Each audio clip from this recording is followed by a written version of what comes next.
Welcome, today in front of me HUAWEI P20 Pro, and I'll show you how to turn off Google Assistant on this device. So first of all, you should go to the settings, and here on the upper right corner tap to this icon, and you'll see here the settings. Tap on that, and right there you'll see the Google Assistant.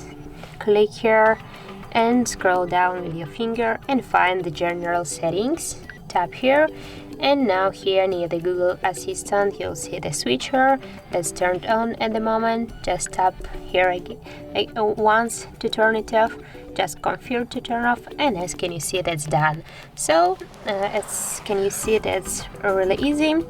If you like this video, leave like, comment and subscribe our channel.